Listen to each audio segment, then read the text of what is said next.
station résonnante sans fin. Ding dong ding. Le huitième coup arrive avec une régularité sans faille. Ding dong, qui lui rappelle l'ordre du monde. Ding dong, ding dong, ding dong, ding dong, ding dong, ding dong. Sa mère, à l'oreille fine. Il écoute avec elle le neuvième coup de la cloche. Ding dong. Il sait qu'au dixième coup, elle regarde par la fenêtre. Où se trouve Théo? Onzième, elle va vers la porte. Je vais voir. L'ouvre. Oh, mais quelle belle journée! Théo! Maman! Théo! Au douzième, elle tend les bras. Théo s'y tous les jours et les raconte l'odeur de sa matinée.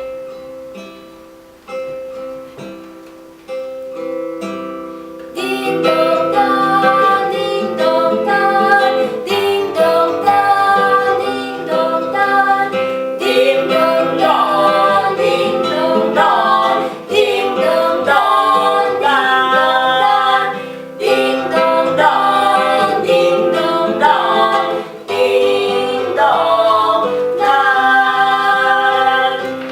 Théo entend le deuxième coup sonner. Il ferme les yeux, qu'il a trop bleu. Deux morceaux d'éternité, dit sa mère, qui aime s'y mirer chaque matin. Des trous dans la mer, dit son père, qui les évite pour ne pas s'y noyer. Le père a peur des profondeurs. Ah, mais c'est pas vrai. Elle est petite, en a fait une habitude. Chérie, viens, on va manger. On va à la salle à manger. J'ai préparé un bon pain et aussi les couscous complets. Je sais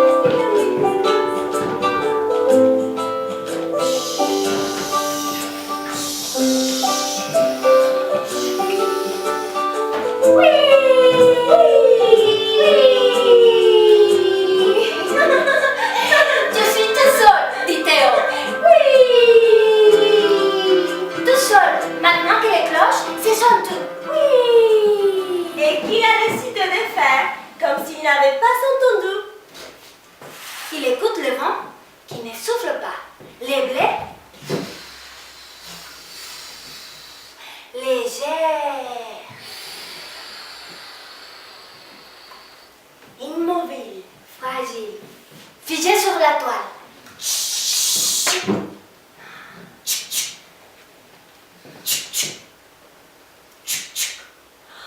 L'air est lourd. Le village endormi. Le champ brûlé par l'été. Le soleil au plus haut et si chaud.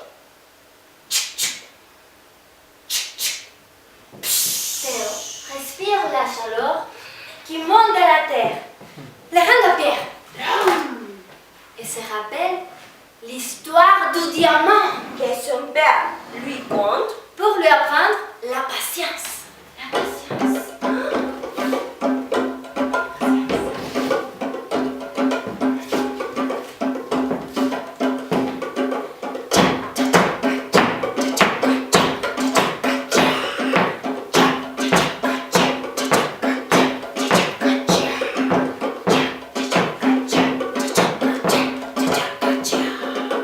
Un petit bout de carbone somnole dans les ventres de la terre, qui brûle d'un feu d'inferno. Immobile et patient, il attend des milliards d'années et se réveille des milliards d'années plus tard. Dans les mains d'un enfant noir qui les lave à la rivière. Sous l'eau, Théo, regarde, c'est pour toi. Et lui tend à son voisin, qui a la peau blanche, très blanche.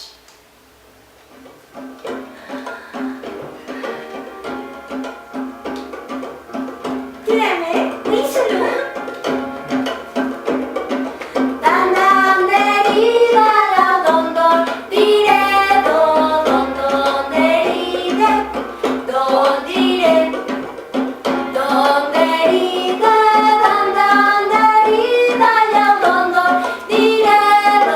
Le morceau de carbone, parce qu'il était patient, est devenu le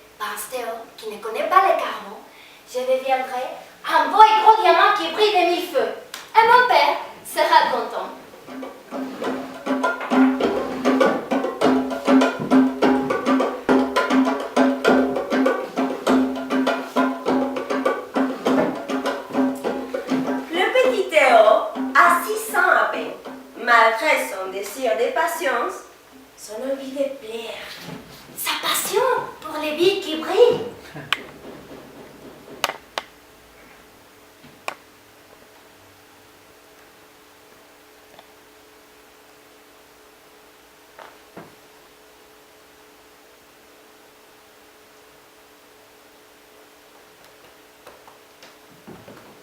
Le temps bat dans sa poitrine.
La sueur coule dans son cou, qui n'a pas l'habitude de sonner de midi.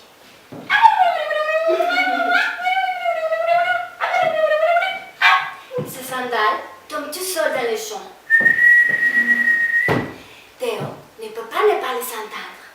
Il a l'œil tendu, dans le silence profond qui lui rappelle la nuit, et lui ouvre le port d'une vie inconnue. Il aime quand le sol se taise. Il ouvre grand les yeux pour voir jusqu'où le silence s'étend.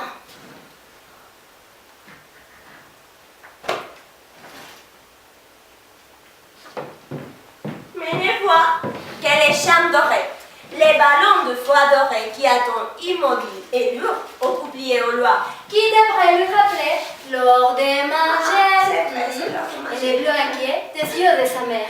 Mais les boucliers sont si éloignés que Théo préfère les confondre avec la ligne ondulée du ballon et de l'horizon. La lumière dorée isole l'enfant aux cheveux blonds. Il retrouve dans les champs des bois, confus et troublants, les sentiments d'immensité dont il a souvent rêvé, sans jamais oser en parler.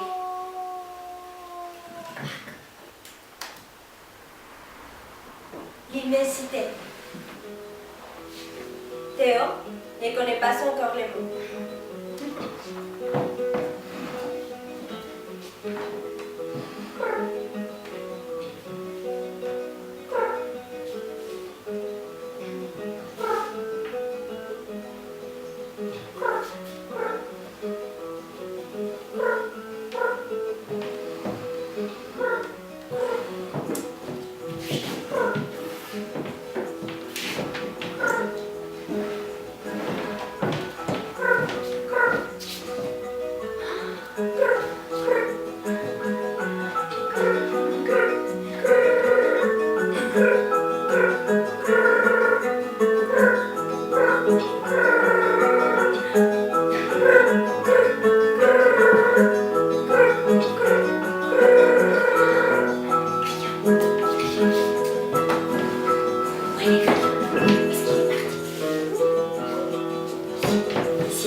L'insecte innocent ramène à Théo autant qu'il fuit.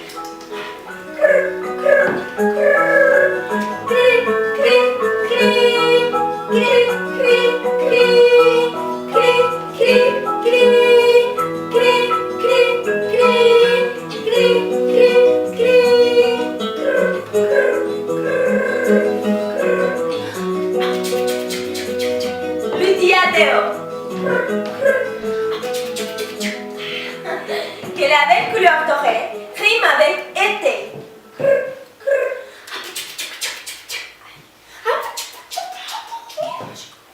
Et qui va bientôt se foncer.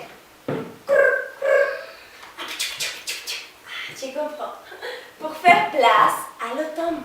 Théo se penche avec la grâce et la patience de celui qui ne veut pas faire peur et résout la fuite de l'être aimé. Il prend délicatement l'insecte fragile au creux de sa main. Les crayons arrêtent de battre des ailes et attendent la suite de l'histoire.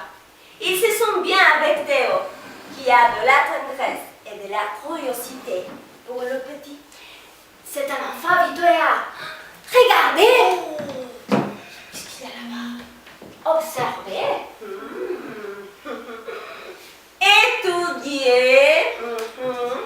Comparer et déduire. Mais aujourd'hui, il n'a pas le goût de compter les pas du crayon. Il n'a pas envie d'apprendre que l'insecte cache ses oreilles. Cache ses oreilles. Sous ses ailes. Il a 2 yeux composés. Tu vois, c'est un crayon. Et 3 yeux simples. Et du père d'elle. Tonton ne lui servira jamais. Théo, goûte étonné, l'étonnante intimité avec les crayons, qui s'est immobilisé complètement. Il en sent la chaleur avec intensité, beaucoup plus brûlant que tous les soleils d'été et de midi. Devine alors l'attente de l'insecte qui grandit dans les silences. Et pour le rassurer, lui chante à l'oreille des comptines que sa mère lui chante encore pour l'endormir.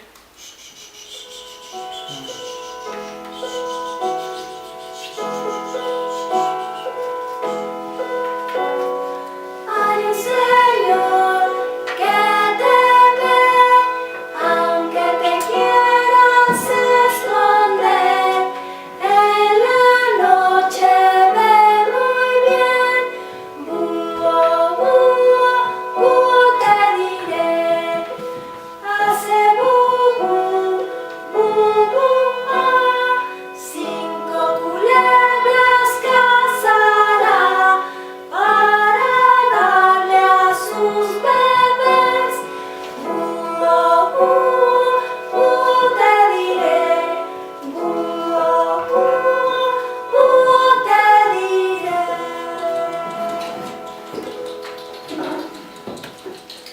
Les temps suspendent son vol et leur propice les à Théo lors de savourer les délices d'un jour très beau. Il découvre que l'immensité a un double, que les hommes ont nommé éternité. Yum, yum, yum, yum. Mais quel délicieux. Mais qu'est-ce que c'est beau cette feuille. Yum, yum, yum, yum. J'adore les feuilles le matin. Qu'est-ce que c'est beau cette feuille. Yum, yum, yum, yum, yum. C'est beau, c'est tellement beau. Éternité qui n'est rien d'autre que le temps immobilisé quelques secondes au creux de sa main.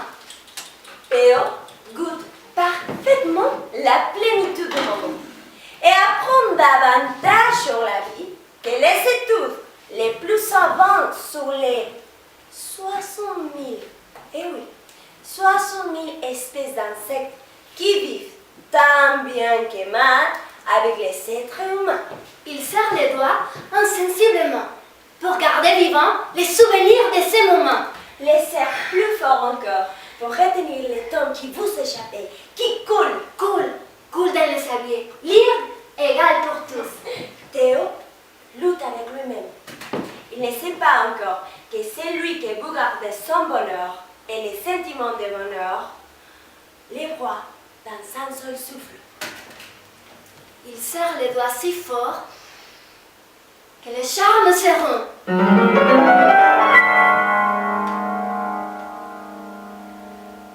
Et le sentiment de l'inexorable lui arrache les corps qu'il porte sur la main. Théo lui offre grand pour redonner au crayon la liberté et les tomes de sablier.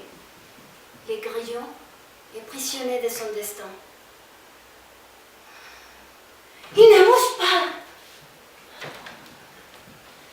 Théo lui montre le charme doré, lui parle de demain voudra les retrouver au même heure, au même endroit. Théo le supplie de chanter, le porte à son oreille pour entendre son cri strident. Il ment sans peine. Jure qu'il adore entendre les grillons chanter faux et mal.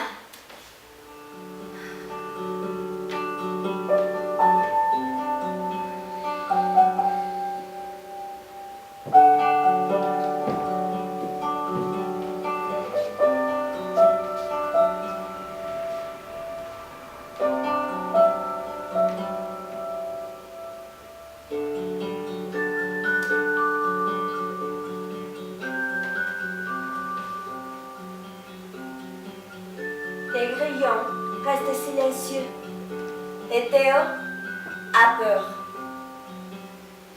Peur de grillon qui devient froid, immobile et silencieux. Peur de blé de lait doré qui lui a menti en lui promettant l'éternité. Peur de semi-liberté, où il découvre que la vie n'est que prêtée et qu'il suffit d'un moment d'intensité pour tout arrêter.